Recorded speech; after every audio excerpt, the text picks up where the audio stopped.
how can we leverage something like real estate investing starting at age 26 to help us retire faster or retire with more money? We have clients who pay us on a consistent monthly retainer, but the biggest fear is like, what if every client drops off? And I sell it for, usually at this price point, at least $100,000 gain. If you can't be disciplined enough to put money away every month, you're never going to get what you want in life. Hey everybody, this is Chris Moore, your intentional investor. We're doing a special live kind of studio audience type podcast. The only problem is we don't have an actual studio audience, so we're going to do like some fake clapping and things in the background to make it feel like we do. Yes, you're great. You're the best. We got Lorien here with us today. We're in the studio, and we want to talk about real estate. So real estate investing specifically, being a gentleman like yourself, married, focusing on not just how do I get better at what I do every day and make more money, but I also want to eventually not have to work. And we've talked about it before, and real estate investing is a part of your plan. Like you want to get some rentals. I think you wanted to live like on some acreage or something one day. So let's just talk about kind of your ambitions, what you want. Okay. And then if you don't mind, maybe we just kind of map out a plan on how you could get there, maybe the first steps you should be taking.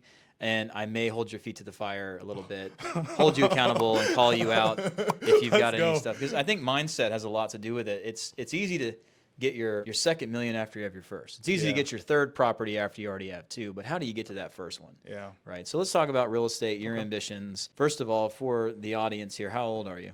I'm 26 years old, married at 25 years old. And definitely married up. Yeah, we're married up. My wife's actually working the camera right now. Shout out to you, baby. That's brownie points for when we get home. Fair enough. Tell the world. I guess that's okay, right? You did put a ring on it. So I did, right? So let's talk about real estate, though. Yeah. So at some point, you don't want to work anymore. Right. And I know it's really maybe hard to think about at 26, but I wish more people would start thinking about it at 26. And not just a house of where we live, and real estate is what we buy because we're supposed to, but how can we leverage something like real estate investing starting at age 26 to help us retire faster or retire with more money?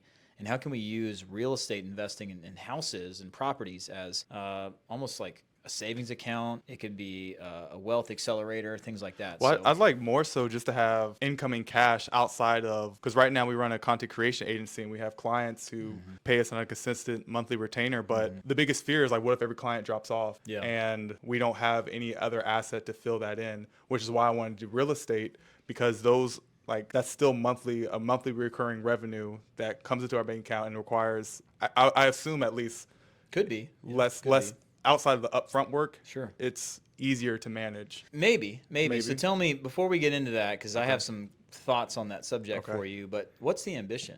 So are you trying to buy a rental property right now? Like, what are you going after? Well, I would like to buy a rental property, but being that I'm a first-time home buyer, I know the interest rates are up a lot. But yeah, ideally, I would like to have at least 3 to 5 rental properties within the next, just one per year. Yeah, that's really the goal. I just would like to have So let me ask you a question. What do you know about buying a rental property? Very little. I talked to Alex, I forgot where she was, mortgage broker. Okay. Yeah, and she helped us out with making sure that we know our credit was in check and everything. But outside of that, we've never bought a property before in our life. Got it. I needed help a few years ago just getting into my apartment. Yeah. So when I say complete, I got you. complete I got you. That's normal. That's normal though, right? So it's just it's a process. Yeah. Right. So let's go back to what you said a minute ago. The idea of being able to have almost a fallback, passive income streams, more money outside of the clients you're serving, so you kind of have a safety net. So let's just bust that myth for just a second right out of the gate. That may not be the easiest way to do that. Real estate could be really good unless you're really going creative financing and learning how to get into properties with no money down and using those type of techniques.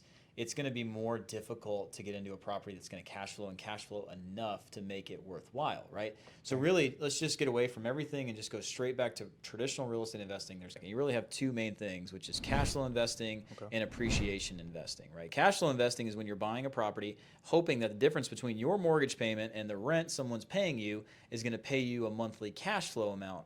And that's kind of what you were alluding to a minute ago. Yes. But in all reality, with interest rates being as high as they are, mortgages are more expensive. Also, rent's expensive, I guess. But that gap between what someone's paying and what your mortgage is really your cash flow. But if you don't have a lot of money up front to put down on a property, your mortgage is going to be higher. It may not be as obtainable. And there's so many experts. I'm not going to tell you right now that I'm a real estate investing coach or trainer. I know a lot of them. But you've done a lot. I've done a lot of investing and also sold a lot of houses, so I get it. And I know the style investor I am has nothing to do with cash flow. I'm an appreciation investor. But just want to make sure we're on the right topic, right? So imagine if you did save up 20% of a down payment on an investment property, 25%, and you go buy a house that's $250,000, and you have a mortgage that, let's say, is $1,500, $1,600 now because the interest rates are high, and then you go rent it out for, let's say, $1,800 a month. That's only $300. So you actually had to pay like 50 grand down, plus have all the risk of carrying the property and having to pay the payment even if someone's not renting it to make a $300 a month return, right? So that's where it's just the math doesn't work that way. Yeah. You know, there's a lot of people out there who teach creative financing and how to get into deals with no money down and be able to use other people's money, OPM, to get it. Right. And there's faster ways to do it. But when someone's getting into it from the very beginning, I want to go back to something else that you said. You said, you know, maybe buy 1 to 3 properties in the next couple of years, or maybe 1 per year. Yeah. So there's another way you could do it, right? When you buy an investment property and you buy it as an investment,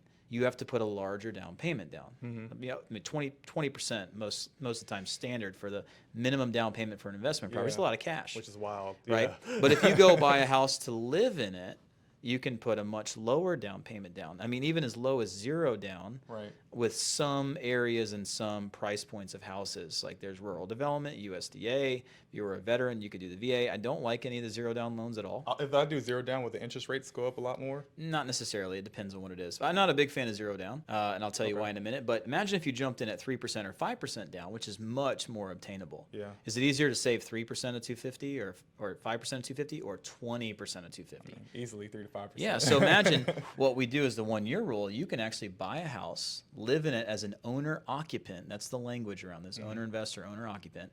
As an owner occupant, live there for a year.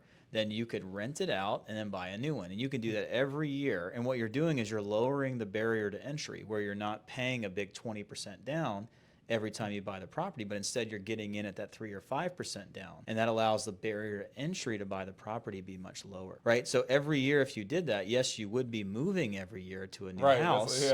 And that's part of the game, but that's called the 1-year rule. And you can do that. And that's one way that people who don't have a lot of cash, who want to get into real estate investing, that's how a lot of them do it. So I'm doing it right now. I'm sitting in this house right now. You saw I'm actually working on the kitchen, and every 3 years I end up taking the house that I've been living in. I've been fixing it up over 3 years, enjoying it. I sell it for, usually at this price point, at least $100,000 gain every 3 years, and I move up to something different, right? And it's not a pain in the butt to move that much. Maybe it is, but we don't look at it that way. It's our investment strategy. This is how we make more money. So all I would need to do, essentially starting off with, like, you become an owner occupant, you live there for 1 year. So buy your first house to live in it. Yeah. After a year, you literally can rent the house out you live in and buy a new one. So my first goal then, because you know we're running an agency, my first goal just to be able to get, like, quoting you, like a surge of income in order to be able to get the cash to be able to, like, have a down payment to be able to get the first house. What would your first step be if you were in my shoes? So let's let's use some average numbers. They don't have to be accurate or anything. But let's say you were making $7,000 a month, right? Okay. Making $7,000 a month, and you want to buy a house that's $250,000. Interest rates are high right now, obviously. The first thing you got to do, especially when you like own an agency, is you got to be qualified to buy a house, right? So if you go talk to a mortgage officer, if you're doing traditional financing, by the way, there's all these creative people out there, but traditional financing, they're going to want you to qualify for a house. So maybe you need to be self-employed over 2 years of tax returns filed as a self-employed person before you can qualify to even get a traditional mortgage. So the first step is to get qualified and being fully aware of what it takes to be qualified, talking to a mortgage officer, mortgage broker, mortgage banker, and saying, what do I need to do for my specific situation to be able to qualify for a traditional mortgage? That's step 1. Step 2, when I do qualify, what type of down payments do I need to be preparing for and saving up to pay to be able to buy the house? And what's my affordability index? You know, based off how much money I have, my DTI, debt to income ratio, how much money can I afford monthly payment wise that you'll actually give me a loan for? You know, so understanding all that's the first step, preparing for that. And if it's for you, maybe you've been self-employed for 2 years already, and you're just like, all right, well, you've already checked that box. Now you just need to save up 10 grand and make sure your credit stays up and don't take on any more revolving debt. Like, don't go buy 2 new cars. And you'll be good. You know, it's more individual to you. Maybe you can help me, because I feel like I probably have a limiting belief in this, where, because, like, I know I keep relating back to the agency and everything, but that's really where my life has kind of been revolving around. So everything that we've been earning has been pretty much going back into buying equipment and anything that we can to increase the value of what we can provide. And so being able to save up for a house or save up for a down payment has been more so of a It's been a struggle, I bet. Yeah. Yeah. Yeah. So, man, What- we can unpack this for days. There's so much to talk about. So much. Let me tell you a couple of things and then ask another question, okay? Okay. What I just said doesn't change. You got to know what it's going to take and what scenario has to play out for me to be able to buy my first house. That has to be the same. Right. And then you have to make decisions every day that change the way that you're doing things that are going to lead you towards it, right? So if you knew that I've got a year and a half to save up $15,000 to buy my house, I need to make sure that my credit stays at a certain point, and I'm just waiting a year and a half so I can file my second tax return as a self-employed person. I need my taxes to show to the IRS that I made this much money or I'm not going to qualify. You're making decisions based off that information, getting you prepared to buy a house. Forget about everything else for a minute. It's more of understanding, and over this 18-month period, that I need to save up $15,000. I need to make sure I'm not getting in unnecessary debt, and I need to make sure that on paper I'm not writing off too many deductions where I'm not showing any money at the end of the year, because no one's going to lend me any money to buy a house. Okay. That's first. You got to be able to understand what you need to get to make Yeah. decisions to get there. The next step would be, if you're having trouble coming up with the ability to save 15 grand, if I said that you have 18 months to save 15 grand, you got to save about $875 a month. Yeah. Right? So there's two things to do, right? That's a lot of money. Yeah. Well, it could be. Yeah, I'm about to say. What if you it's focused subjective. on earning another $3,000 a month? What if most of your energy and focus beyond your normal business didn't focus on saving $875 but earning another $3,000? Right, right. Could you carve out $875 a month and put it away? Yeah. Sure. So instead of just figuring out like how to spend less money so I can save $875, if everything I'm making also goes back into my business or paying my living expenses, why don't you focus that same energy on making more? What if you had one more client that paid you $3,000 a month? Yeah. And then the other part of this is just willpower and discipline. You have to be disciplined and have to say, no matter what, it's called pay yourself first. You got to pay yourself every month. You've got to pay yourself and put something away. Because at the end of the day, do you want to work for 5 years and look back and still have nothing? No, sir. No, you don't. Because, and that's where willpower comes into play. Yeah. Like, there's all these shiny things we want to buy, and I get it. I'm not the Dave Ramsey guy. Nice guy, I'm sure. I'm not a big fan of that concept. I think that people who need Dave Ramsey need Dave Ramsey. People who have problems with self-discipline, self-control, they don't know how to spend money or save money, and they're coming up on retirement age and there's no way they're going to retire. He's like a savior to those people. But if you don't need that, you don't need it. I'm not a big fan of that necessarily for everyone, but there's a lot of truth to what he's teaching there, where if you can't be disciplined enough to put money away every month, you're never going to get what you want in life. Wow. Right? So for me, my first thing is, like we always talk about, learn unbelievably high demand skill sets that pay unbelievable money no matter what the economy is doing that doesn't need a college degree. If you focus on investing yourself and making yourself more valuable to your clients where they pay you more money, a lot of this comes really natural. Instead of trying to scrounge and save $875 a month, I'm just going to make an extra $10,000 a month and save $3,000 a month. Interesting. That's a better mindset. So how do you feel about like high demand skills? I know the typical ones are digital marketing, venture capitalists. So raising capital, yeah. business acquisitions, content creation, Yeah, I was gonna digital ask. marketing, high ticket sales, leveraging AI, creating leads. How do you feel about the content creation as a high demand skill now, like in 2023, as opposed to as it used to be? I think it's more of what problem are you solving for people with money at the end of the day. If you want to make more money and you work for yourself and you provide a service to the market, it's pretty simple. I want to make money and get paid for making richer people and solving their problems than working with people with a lot less money. Like you choose the clients you go after. So am I going to go and try to pull on clients that are barely making it and I'm going to help them build their business? No. Right. I'm going to only work with really established businesses that really find value and they make a ton of money off the content I'm creating because they're willing to pay more for it. Well, somebody out there, like if they're just starting out and they don't have access to, like, I'm friends with you, and that has opened the doors for me for a lot of opportunities, which Sure. I'm very grateful for. Sure. What if somebody else doesn't have, like they're at home and they don't have Start that? the network. Like, Where? Like how? well, first of all, if you have nothing of value to exchange to people with money, usually they're not going to give you a lot of their time, right? So go learn things. Like go figure out what rich people and bigger businesses are needing. Who are they hiring? What are they starving for? What is a big needle mover in their revenue? And go figure out how to fill that demand. I mean, if you look over and see that this business is screaming like we need more salespeople, we pay really well, then go learn how to sell and go work for them and make lots of money. Like, Do you feel like doing in that scenario, like a car salesman, Because I have friends right now who are struggling. He has 2 kids. Selling cars? No, he was okay. he was working at warehouse, but actually I said 2 kids. He has like 5 or 6 kids. Dang. And he just has another one on the way. Dang, yeah. And he's my age right now, and he's worried that they just got evicted from their house, and he doesn't really have any high demand skills. He's trying to learn programming, but for like sales, how can you get into high ticket sales or something like that and learn that high demand skill? You need to be real with yourself too. Not everyone's made for high ticket sales, all right? So if you have certain intangible skill sets and characteristics, it may be more natural, but not everyone's built for sales. Programming, I don't think that's a high demand skill that pays tons of money. It could be in certain niches. Like I go get a Google Nano degree and pay $220 one time and let Google teach me how to go work for them and let them pay me lots of money. That's a good idea. I would, if I'm going to do programming, and that's the way I'm a mathematical brain. I like to solve problems. I'm cool with being in a laptop all day.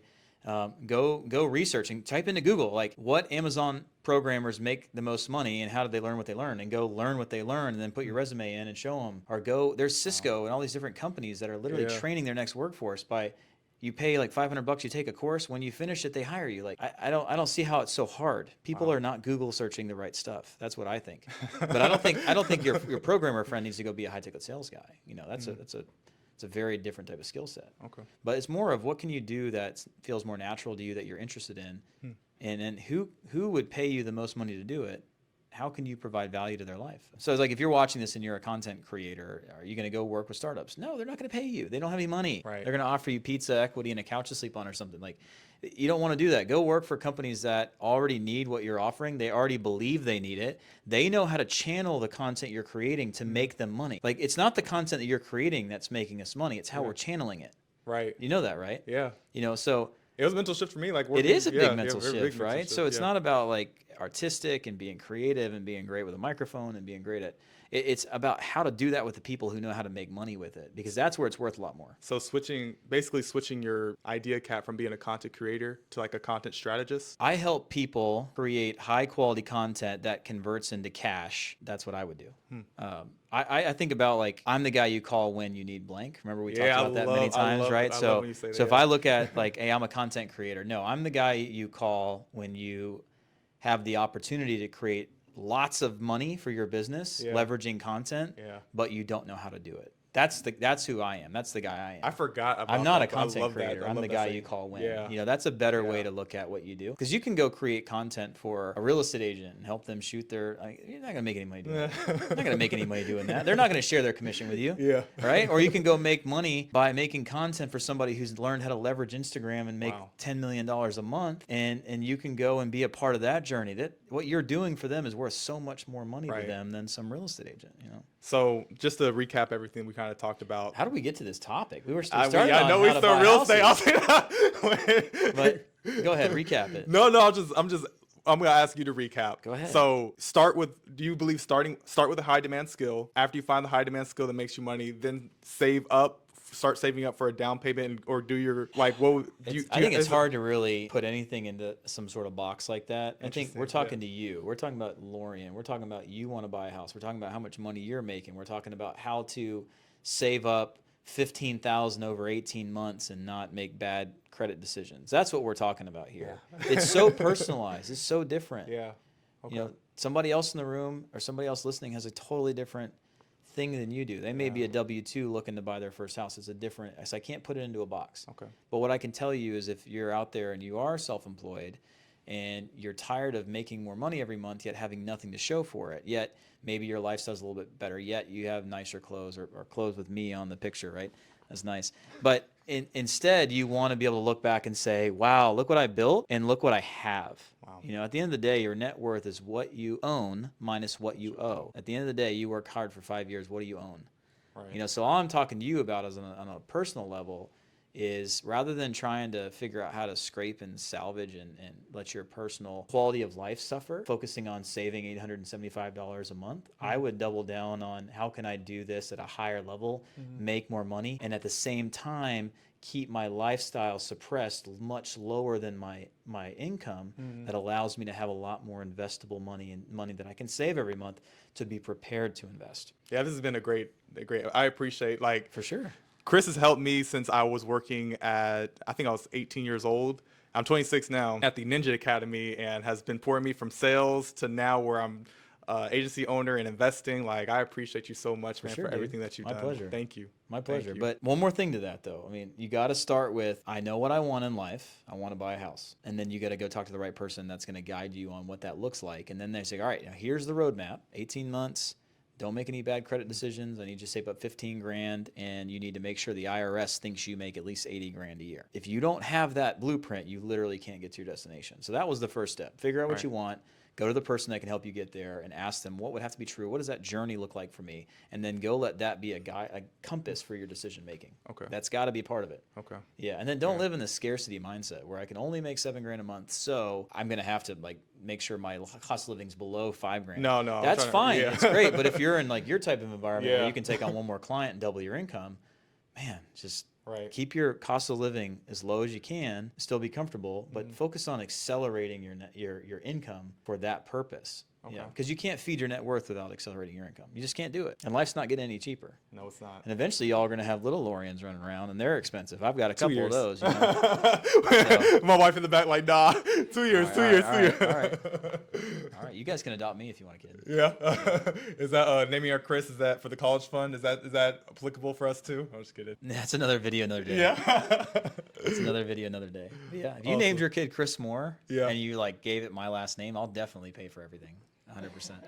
100%. Yeah, you're going to college. This is it's a documented fact. If you name your kid after me, I'm going to take care of it. So, yep. Just a thought. Yeah. My nephew just turned 16. He's got a Cadillac. Oh yeah. Yeah, I bought him a Cadillac. Yeah. You're such a gift giver. No, he's a cool kid. Is that your love? Is that one of your love languages? Do you think, like giving gifts? Yeah, I think so. Yeah. Yeah. Huh. Yeah, that and foot massages. No, I'm just kidding. I'm just kidding. Awesome. Man, let's just address one more thing on this video before we end it. Is we're both wearing pretty wild shirts right now. Right. Yeah, just keeping it light, keeping it fun. Keeping it casual. Yeah, this is my Dia de los Muertos shirt. This is Lorien's shirt with my face on it. Yeah. Kind of awkward. It's actually how I picked up Zach. Yeah. He wore this to church one time. And It was really awkward. I know, right? Someone says, like, how did you get that picture of Paul Walker on your shirt like that? Yikes. Well, thanks for tuning in. This was just kind of an impromptu thing we're doing in the studio today. I just wanted to chat with Lorien kind of about where he is right now. He's looking to buy a house pretty soon. And sometimes when you want to do stuff like that, but you don't know what steps to take, it seems even more impossible. Sometimes it seems pointless. Why am I even trying? Or sometimes you listen to the wrong person. Like, because you can go Google this and there's a lot of people that are going to tell you a lot of really good advice, and none of them necessarily better or worse than mine, but I would encourage you to be careful who you listen to. Yeah. So imagine if you're maybe like you're really affluent and you got a lot of money, you're like, how to invest my money, and all of a sudden you land on Dave Ramsey. Like, his advice isn't going to help somebody. Imagine if you have no money at all, you're 48 years old, you've got zero in retirement, and then you type in how to accelerate my retirement savings, and you land on Jordan Belfort. Like, it's not going to help you. They needed Dave Ramsey. Like, so you got to make sure, based off where you are in your life, that you listen to the right people. Yeah. And I'll even say, like, for me, like, I don't believe in, I don't know if I could say this on YouTube or not, so we may, but like mental masturbation, when you just watch, let's let it rock for a second, okay? But you consume a whole bunch of content, and you're just always thinking about, I can do this, I can do this, I can do this, and it's just essentially what I call it is like mental masturbation. You're not taking any action, and you're just consuming a whole bunch of content instead of focusing on, typically I find one person, like if I'm listening to you or like Tom Noski, he's a dope content creator, and I just stick to them and I listen to whatever their lifestyles looks like, that's what I'm trying to work to. That's pretty much the only content that I'll take in, and then I just take action on that video by video, as opposed to just consuming hours and hours and hours of content and never doing anything with it. I think that can be good and bad. Because if you rabbit hole in the wrong person, you're just getting more bad stuff. That's true. That's true. So first of all, the concept of what those two words are together, I've never heard those two words combined. You like it? It was awkward and exciting. Yeah. Let's say knowledge without action is just entertainment, like learning without taking action, number one. Number two, do you feel like you can learn a lot of good and bad things from your dad and learn a lot of good and bad things from your mom? Yeah. It's all perspective. So I don't think listening and learning from multiple people is bad. I think you need to learn what people are doing, and I think you're going to pick up on things that don't align with you culturally or ethically that you're not going to do, and you're also going to see things that people have done and accomplished that you're like, wow, that's really cool. So I think learning from lots of people and being able to translate it through your own actions is really smart. Like, so I learned things from my dad that I'd never do, and things my dad I always would love to do, and same thing with my mom. So I think you can take the bad and the good, and you can kind of pave your own path. Yeah. So I wouldn't agree with that. I wouldn't just study one person necessarily, but I mean, at the end of the day, it's hard to argue that the logic behind this person's already achieved what I'm looking to do. I have a lot to learn from them. Yeah, and it's not a, in my perspective, it's not a dismay to like other creators from learning from them. Like, I'll watch other videos, but typically if I'm learning for somebody, like if I buy a course, I'm not going to go watch YouTube content and then go back to the course. Like, I'll finish the course first and just stay there. But I do agree. Learning from different aspects and taking out filtering is good. I mean, how did we get on this tangent? It's kind I don't know. of crazy how we got to there. But thanks for tuning in, and we'll see you in the next video. If you want to keep diving deep and maybe watch some of my podcasts, is it on this side? It's on this side. It's gonna be, click on this right over here. Watch my podcast. What I do a lot is on the Surges of Income podcast to sit down with people who are in our inner circle protege program or business owners, and we talk about how they can really take their business or their profits to the next level, or how to sell their business, or how to accelerate their wealth through other channels to create surges of income. And I'd love for you to watch that. Maybe you'll take something that can bless your life away from it. And subscribe, like our channel, please, and we'll see you in the next video.